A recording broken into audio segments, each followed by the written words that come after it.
ये कहानी है एक सीधी साधी और सुशील लड़की पूजा की, जिसकी माँ उसे बचपन में ही छोड़कर चली गई, जिसकी वजह से उसके पापा ने दूसरी शादी कर ली। उसकी सौतेली माँ का नाम सुषमा था। सुषमा की एक बेटी थी जिसका नाम पूनम था। पूजा, कहाँ मर गई तुम? मैं तुम्हें अभी से आवाज़ लगा रही हूँ। मेरी बेटी पूनम को बहुत जोरों की भूख लगी है, इसके लिए जा कुछ जल्दी से अच्छा से बना के ले आ। यह लो माँ, मैंने पूनम के लिए खाना पहले से ही निकाल के रख दिया था। अब खड़ी खड़ी हमारा मुंह क्या देख रही हो? जा जल्दी और घर का सारा काम करो। मेरी लाडो रानी भूखी है, इसे चैन से खाने भी नहीं दोगी क्या? पूजा दिन भर अकेले घर का सारा काम करती है और पूनम दिन भर इधर उधर अपने सहेलियों के साथ में घूमते रहती है। आज सिनेमा देखने में बहुत मजा आया, अगले बार फिर से चलेंगे। माँ, अभी तक खाना नहीं बनाया पूजा ने। पूजा को पता नहीं कि मैं कहीं से भी आती हूँ घर में और मुझे तुरंत भूख लगने लगती है। अरे यो कामचोर पूजा, कहाँ मर गई तू? मेरी बेटी के लिए गर्मा गर्म खाना लेके आ। हाँ माँ, बस मैं अभी लेके आई।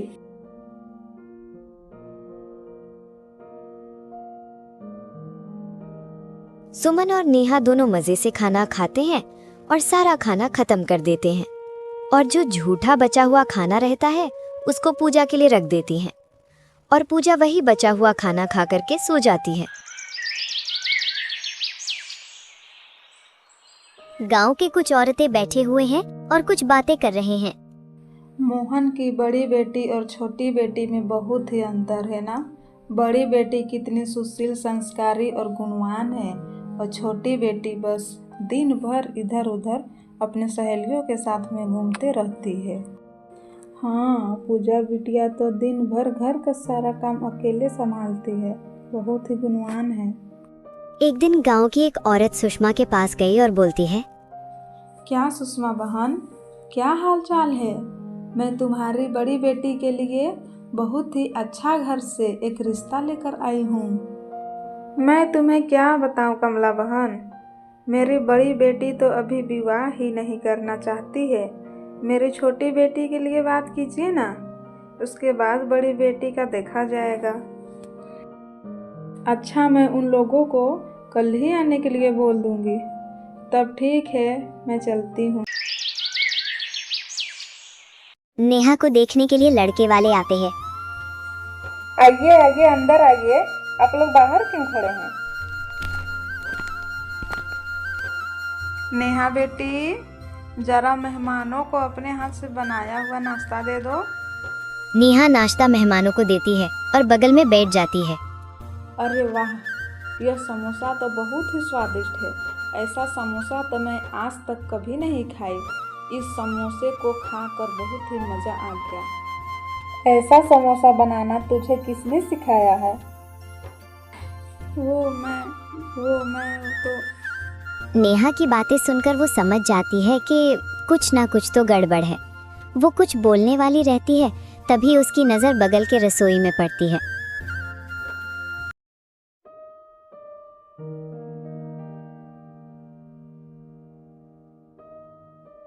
मुझे ऐसा क्यों लग रहा है कि इस समोसे को नेहा ने नहीं, बल्कि रसोई वाली लड़की ने बनाई होगी।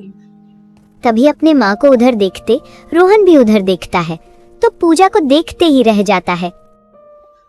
अगर आप बुरा ना मानो तो मैं आपसे एक बात कहूँ? हाँ जरूर, क्यों नहीं, इसमें बुरा लगने वाली क्या बात है?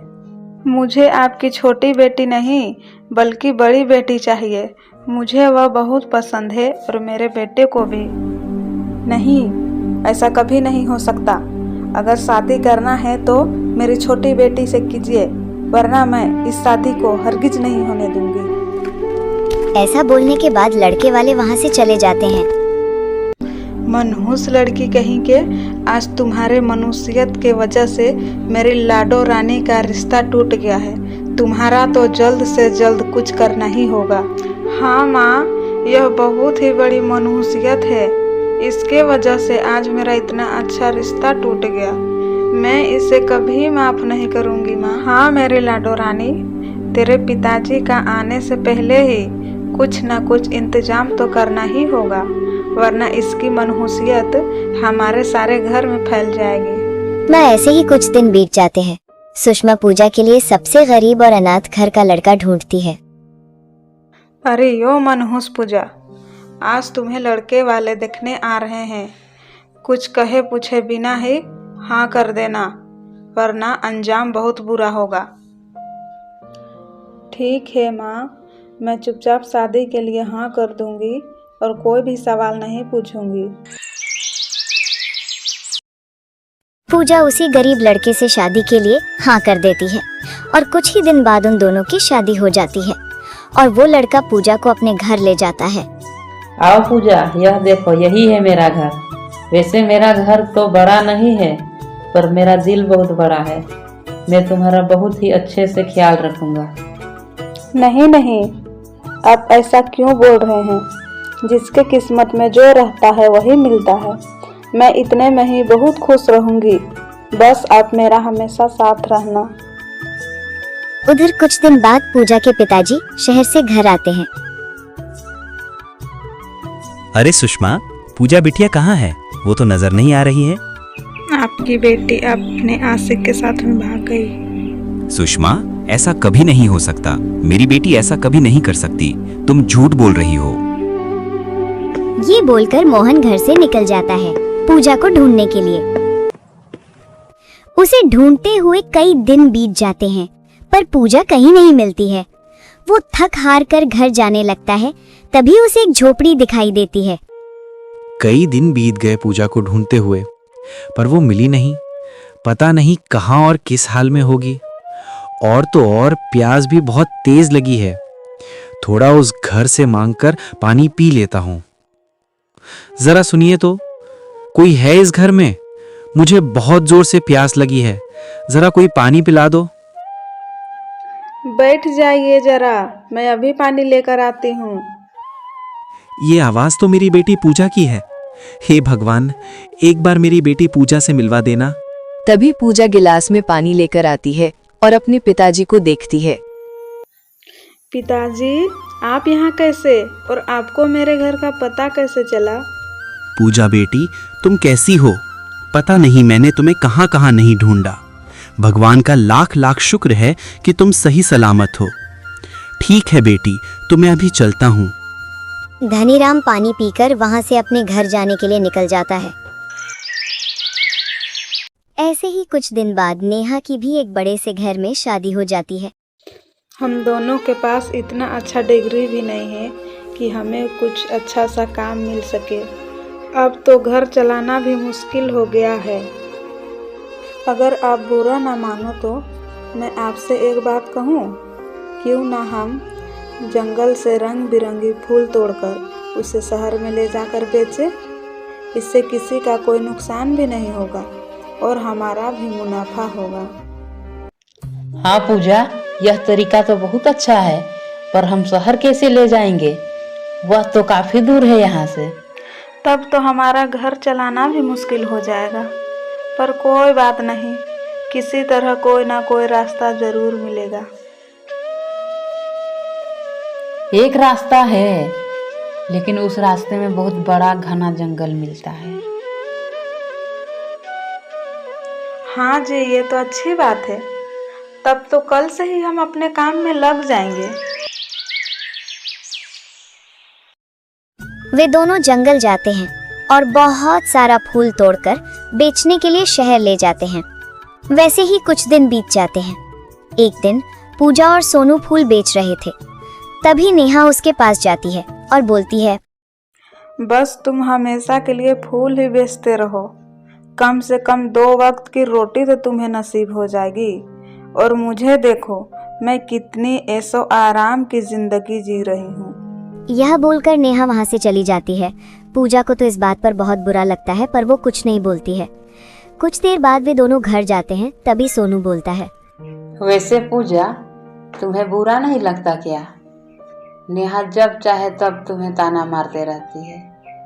नहीं, मुझे बिल्कुल भी बुरा नहीं लगता, क्योंकि उसका तो बचपन का ही आदत है। वह हमेशा ऐसे ही बोलते रहती है, इसलिए मुझे आदत सी हो गई है। वैसे भी मेरी छोटी बहन ही है।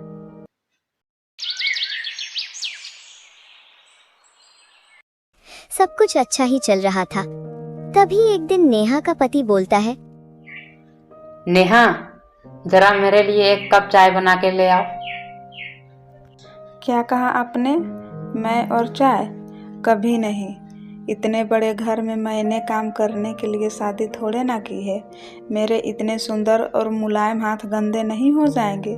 आप माँ जी से कहिए ना, अपने लिए और आपके लिए भी बना लेंगी थोड़ा। ये बोलकर नेहा अपने कमरे में चली जाती है। राहुल गुस्से से आग बबूला तो हो जाता है और वो भी नेहा के पीछे पीछे उसके कमरे में चला जाता है और बोलता है, मुझे पहले से पता था कि तुम्हें कुछ भी बनाना नहीं आता। चलो मेरे घर से निकल जाओ और इस घर में तभी कदम रखना जब तुम सारा काम सीख जाओ। उसके बाद मैं तुम्हें खुद लेने आऊंगा। नहीं, मुझे माफ कर दीजिए। आज के बाद मैं ऐसा कभी नहीं बोलूँगी।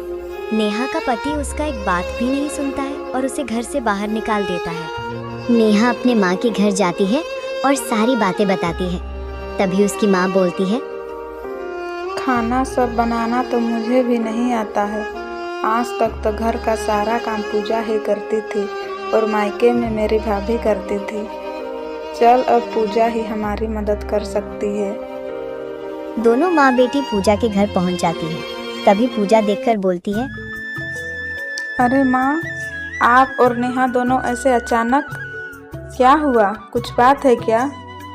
नहीं पूजा, ऐसी कोई बात नहीं है। क्या हुआ माँ? आप कुछ बोल क्यों नहीं रहे हो? नेहा के ससुराल वालों ने उसे घर से बाहर निकाल दिया है और बोला है कि तुम जब तक सारा काम सीख ना जाओ तब तक इस घर में कभी वापस मत आना। माँ, पर इतनी सी बात के लिए घबराने की क्या बात है? मैं कुछ दिन में ही नेहा को घर का सारा काम सिखा दूंगी। बस आप चिंता मत करो। कुछ हफ्ते बाद पूजा नेहा को घर का सारा काम सिखा देती है। फिर उसके ससुराल वाले नेहा को आकर के ले जाते हैं और उधर पूजा का बहुत अच्छे से फूल बेचने का कारोबार चलने लगता है और अपना एक फूल का बहुत बड़ा दुकान भी खोल लेती है और शहर में अपना एक घर भी ले लेती है।